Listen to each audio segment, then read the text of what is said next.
Hello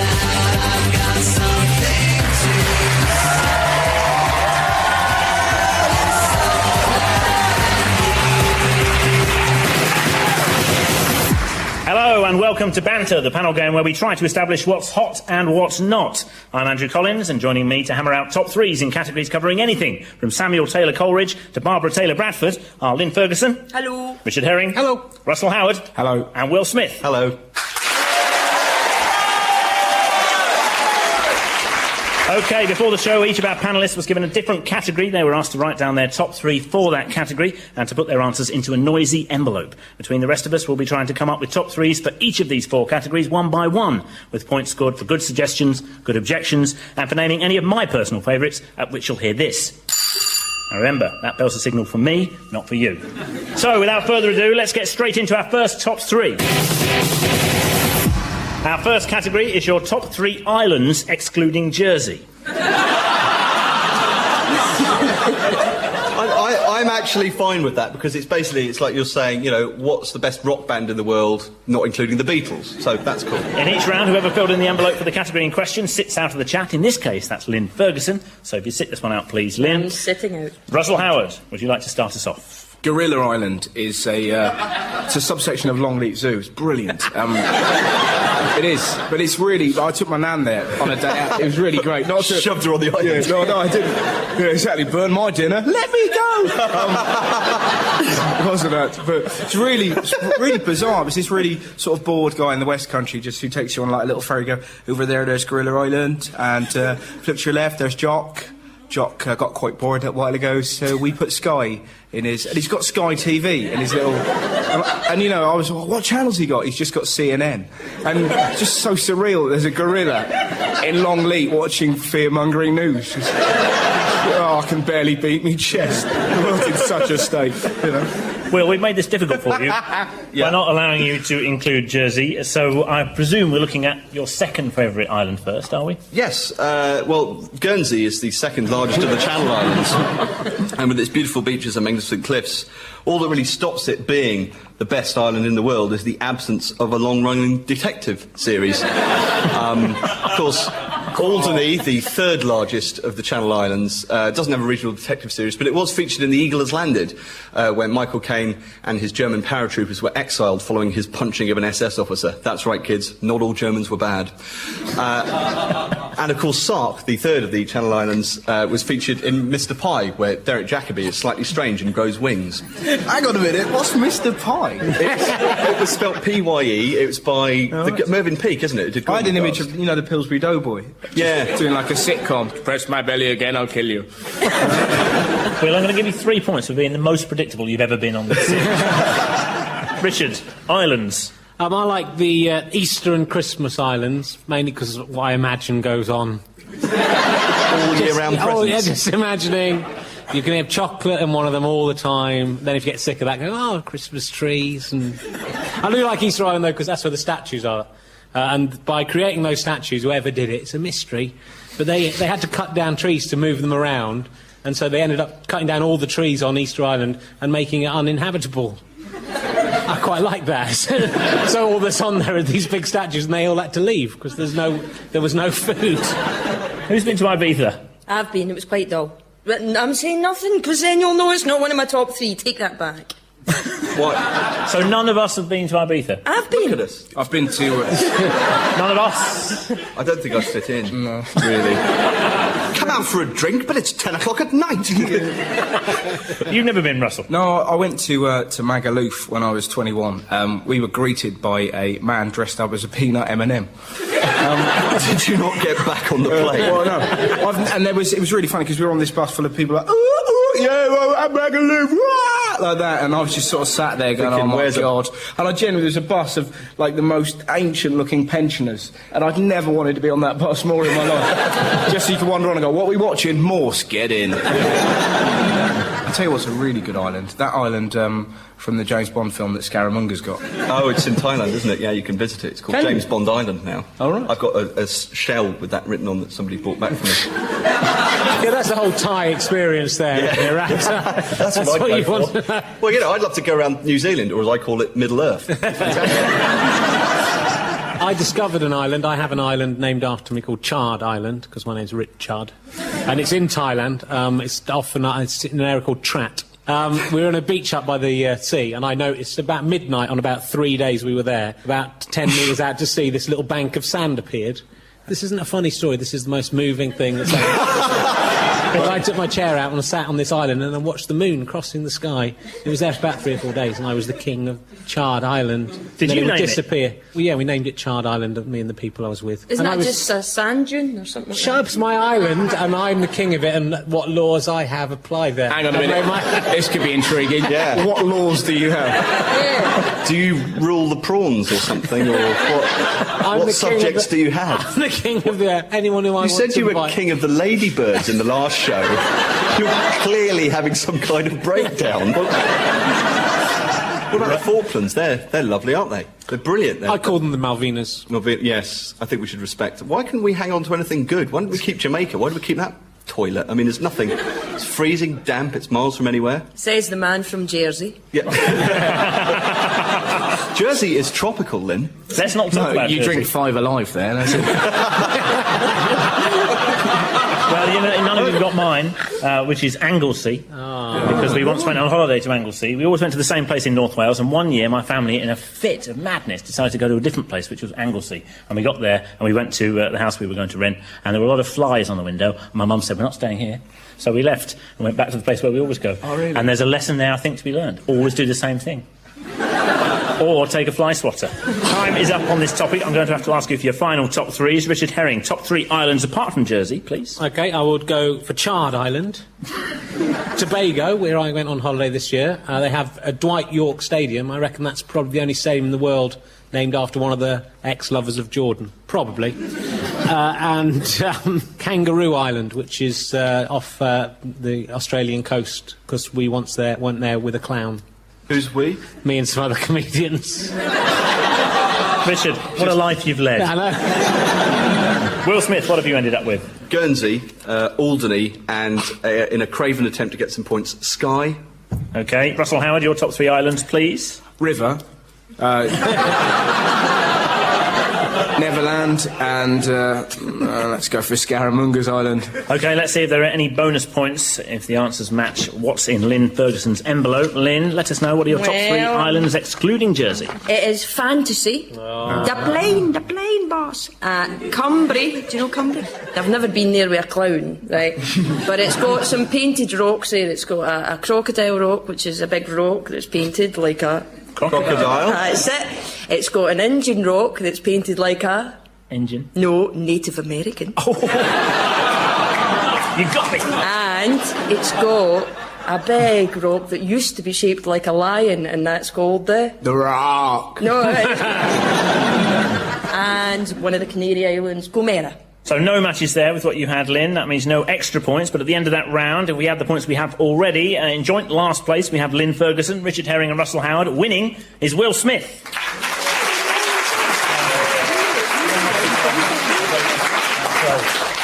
OK, now for one of our quickfire rounds. This one is called Either Or, where we award points not for the answer, but for the reason behind it. Lynn Ferguson, you're up first. So, right. Either Or.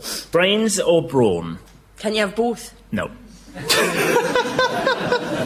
Actually, I'm 41. I should know you can't have both. Do you know what I mean? Just doesn't work that way, does it? Very attractive, very... You are a prime example of my point. I suppose now I think brains, probably. In my youth, I would have thought brawn. In fact, my brother used to accuse me of only ever going out with men that looked as if they'd been hit over the back of the head with a shovel. But they were really good at lifting things and doing stuff and making walls and stuff. I suppose brains. OK. Resentfully brains. For sheer honesty, I'll give you 3 points. Thank you. Richard Herring, take it or leave it? It's a difficult choice to make, isn't it? My instinct is to say take it, because, you know, then you get the thing. But I'm going to say leave it, because it's not worth it. I was going to give you 3, I'll give you 4, because you've got a round of applause, which is pretty good going. We'll add those points onto our scoreboard and move straight on to our second top 3. And this time, it's your top 3 famous couples. Will Smith, you're sitting this one out. What do you think, then? Richard Herring, couples. I like. We nearly were called this myself. Lee and Perrins. I quite like who make the sauce. Is it a couple, though? Well, yes, it's Lee and Perrins. What I like about it is it's a pretty disgusting tasting sauce. It's taken 2 people to come up with that. And what I think is probably there was a Lee sauce and a Perrin sauce. They went, these just aren't working. Shall we just stick them together and see what we come up with? Richard and Judy are probably, if you want a proper couple. I shared a swimming pool with them once in Liverpool. Nice. Just by mistake, but they swim in the way that you would expect them to. It was weird. Like, swimming in the pool, and these 2 people get in, and there's a really thin guy, right? Thin, tall guy with one of those Speedo swimming hats on. Really? And he splashed his way all the way up and all the way down, splashy everywhere, and no moving very fast. And she got in, right? And she did that breaststroke where your hair doesn't get wet at all. Do you know, you've got to have points for that. Amazing image you planted in our heads. So I'll give you a couple of points for that. True. How about Ant and Dec? They're a professional couple, yes. If one of them dies, the other gets £3 million. Why? It's like an insurance claim they've got. Yeah. That's risky, isn't it? Yeah, absolutely. I think you should have done that with Stuart. I should have done. I don't think Dec should get as much if Ant dies as if. It'd be good if one of them was more. But do you really know which is which, though? I do, yeah, because we worked with them when they were PJ and Duncan. Watch us wreck the mic, watch us wreck the mic, watch us wreck the mic. We had them on We had them on Fist of Fun in the boxes at the end of Fist of Fun before they became slightly more successful as a double act than we were. Arguably. Ben, any more couples that you would like to share with us? I thought I should do a mention of Adam and Eve, beginning of the human race and all that sort of stuff, if you don't go for the apes and that. And if you do go for the apes and that, of course, there's Siegfried and Roy. They're magic, aren't they? They've been eaten by tigers and everything. They don't even have scars. I had chicken pox when I was 10 and I've got a face like a big crater, but oh no, big lion, he's still smooth. Pierre and Marie Curie discovered radium and polonium, which is very good. On a very romantic front, Shah Jahan and Mumtaz Mahal, because he built the Taj Mahal for her. And that's nice. That is a nice thing. And it's very... That was lovely. That was great. What you want, girls? You want a Taj Mahal? Build you a palace. Much, are you? Is that? Yeah, I'll build you a Taj Mahal. Yeah, but not like hers. Yeah. What about the Crankies? They're a couple. I think it's awful in Scotland. A man's allowed to marry his younger brother. I think that is disgusting. In this day and age, Tony and Cherie, lovely couple. Gordon and whoever his wife is. Burke and Hare, they were lucky that they found each other. But do you know what I mean? It's like you're wondering about going, I've got an idea, I think I'd like to dig up dead bodies, make some money. You know, then you go, magic, I'll do it with you. Great. It would be a strange personal ad, wouldn't it? Did anybody else like me have great faith in the marriage of Liza Minnelli and David Guest? I would have loved... Imagine what the photos of them going on like a ride at Alton Towers would be like. Because it's bad enough as it is. Like, their eyes would be in the lap of the person behind them. Well, I'm afraid there's no more time to talk this one out. Please give me your final top 3, starting with Russell Howard. Your top 3 famous couples, please. Alan Shearer and his wife. That's the beautiful thing, you don't know who she is, yet Theo Walcott has played 3 times for Arsenal and you know his girlfriend. The world is wrong, the world is very wrong. Lee and Herring. I used to love that when I was at school.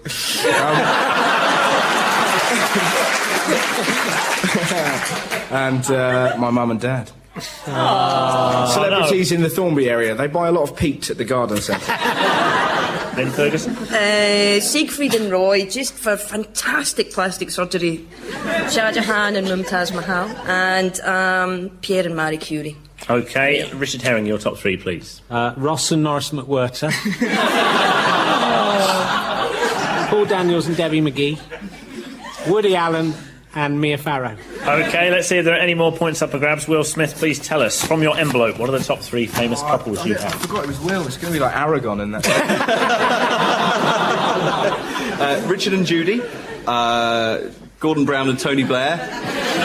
because they should just do it and get it over with. And Han Solo and Chewbacca, because theirs is the real love story in Star Wars. You had me at her. Well, I'm afraid no matches there, so no extra points, but we find ourselves at the end of round 2 with, in last place, Richard Herring, third, Russell Howard, second, Will Smith, and in first place, Lynn Ferguson. OK, time for another quickfire round. This time it's simply the best, where we get the audience involved. So, guests, I'd like all 4 of you to write down your favourite member of Dad's Army, please. As the audience arrived today, we asked them who their favourite member of Dad's Army was, and our guests will score points if their favourite is the same as the overall audience favourite. So, Will Smith, your favourite member of Dad's Army, please. It would be Sergeant Wilson, played by John Le Masurier, whose ancestors came from the best island in the world. Russell Howard. Corporal Jones, played by the actor Clive Dunn, who also had a number 1. OK, Lynn Ferguson. Captain Manring. Quite a ripple there. Finally, Richard Herring. Don't tell him, Pike! I think we can see where this is going. Let's have a look at the audience survey then. In third place, with 14% of the vote, was Other. And a lot of people wrote Don't Watch It. Yeah. 9 people, even more. 3 people wrote Don't Like Programme. Which is very Radio 4. 5-year-olds in the room. Nasty programme. In second place, with 24% of the vote, we have Captain Mannering. But first, as we expected, Private Pike with 33% of the votes. So that's 5 points to Richard Herring for matching up with Private Pike. Let's push on with our next top 3. Russell Howard, you're sitting this one out, please. So sit back as we hammer out the top 3 puppets. Can you start us off, please? Lynn Ferguson. I found this quite hard, this round. Why? Because there's a lot to choose from, and then I actually discovered that I don't really like strings. The one sort of thing, apart from with the strings, is Dougal from the Magic Roundabout, because they were all strings. That was weren't stop motion animation, I think. frame Was it? Roundabout, yeah. they? So really, I really don't like strings. You really don't? That makes me feel much better. Does that mean it is actually puppets and not animation then, if it's stop I think they frame? count as Yeah, they're puppets. puppets, That's a yeah, they puppet. count. As long as it's a 3-dimensional living thing. I don't think a cartoon would count. That would be ridiculous. If anyone says a cartoon and it counts, I'm walking off this stage. Zig and Zag, like them a lot. Zig and Zag were really funny. And do you like Orville? I quite like Orville. I find the nappy disturbing. Yeah. Why is he wearing a nappy? It's a puppet. Do you know what I mean? It doesn't have to be anything. Zig and Zag are just socks with eyes on them. Do you know what I mean? That's what puppets are, unless they've got ducks don't wear strings. And I don't like nappies. In fairness, you never know because their legs are underneath. No, they come out of the water. They come out of the water. Maybe a swan could be wearing a nappy and you wouldn't know because it's white, but ducks don't wear nappies. Well, I'm going to give you a point to stop you talking. The Count from Sesame Street. I am the Count. I like to count. I like him a lot. I love the way they followed that through. You know, someone had an idea. Well, hey, we could have the Count, and he counts. There's nothing really much else to that. No, there isn't. Should we do it for the next 20 years? Yeah. Will, I'm imagining where you grew up. Yes. You had, was it Southern TV? Did they have Channel a birthday TV, club? we've got our own Channel television TV. station. Oh, yeah. Was it- Yeah, we make public- our own shows like There the was weather and the local news. Was there a puppet on it? Oscar Puffin used to read the birthday card. Well, not read them. And they say, can I have 3 winks? I'm 3 years old, I'll have 3 winks. And it would do 3 winks. Or he'd waggle his tail. He couldn't That talk. is Jay copied that. That's Gus Honeybun from TSW. That's anyone in from the southwest. Fern Britton used to do Gus Honeybun. But you went up to 11. That was the cut-off point. Yeah. I remember my friend Brian Bancroft got it read out his birthday when he was 11. Brilliant. The next day at school, his life was a living hell. We had Paladin talking lamp on the cartoon cavalcade. It was great. The lamp would just go like that. He'd go, "What do you think, Paladin?" Paladin would go, "Oh no." But that's Quite like the disturbing ones.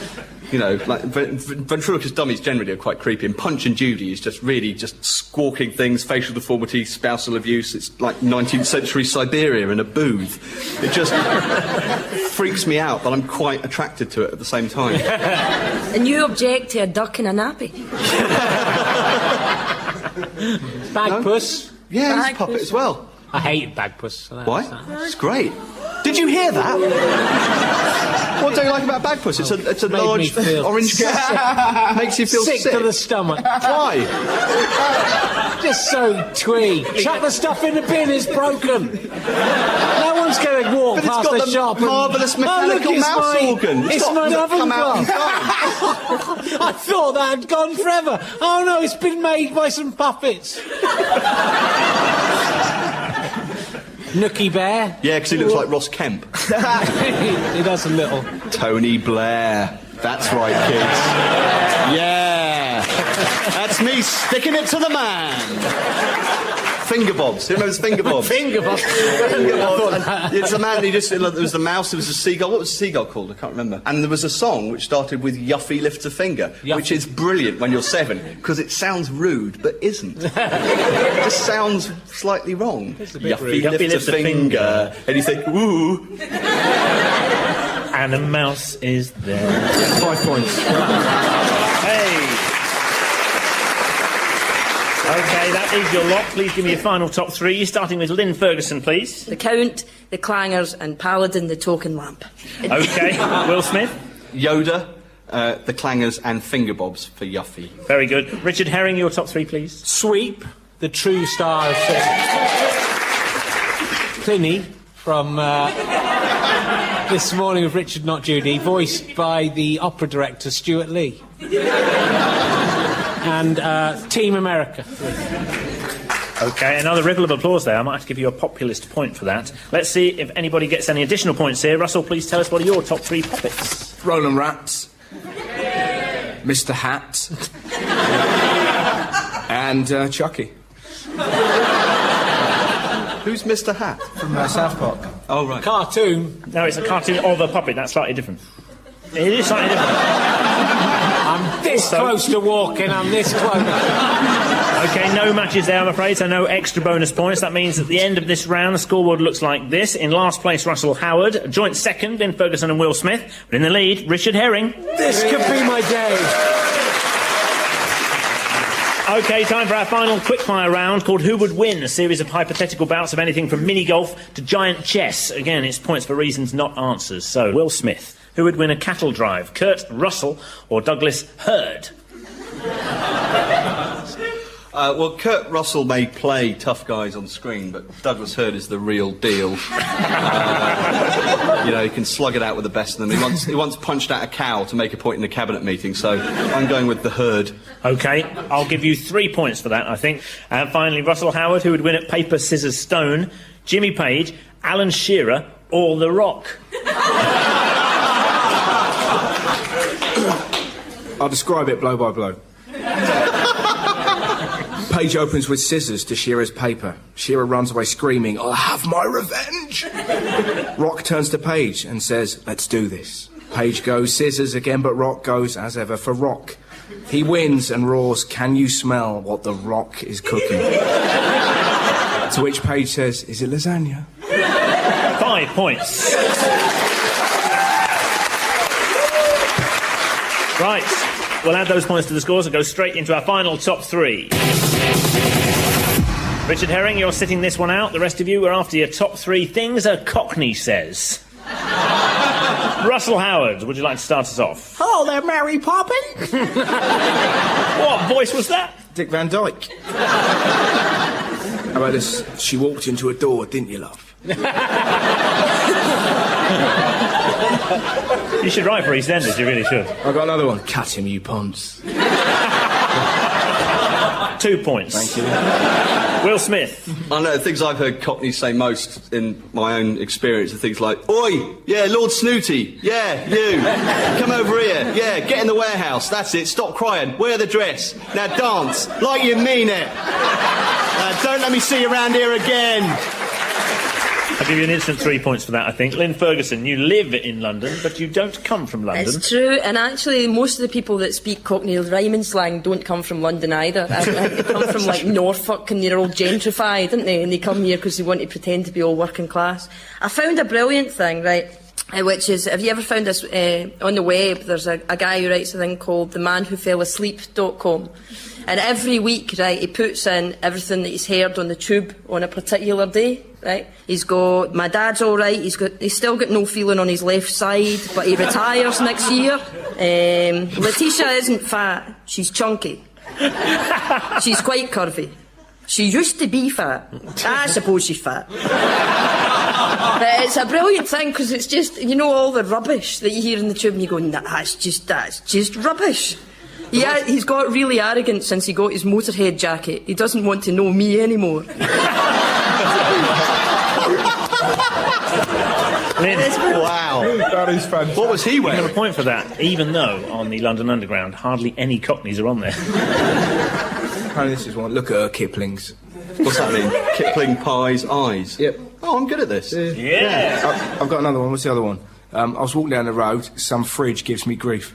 Fridge, freezer, geezer. There you go. You're good. I know. We need to pull out of Bergerac, Iraq. Any more examples you'd like to throw into the mix before I draw this to a close? Quite like when people call other people Muppets. Quite Yeah. like you, Muppet. Yeah. I like Yeah. I like it when Frank Butcher in EastEnders, and he did make this, Mike Reed made this line up, it was not written for him by EastEnders scriptwriters, when he said, "What do you take me for, some kind of pilchard?" He wrote that himself. I've got Mike Reed sings. He does What a Wonderful World, and he kind of half sings it, and then when it gets to and I sing to myself, what a wonderful world. Well, that's your lot, I'm afraid, so for the last time.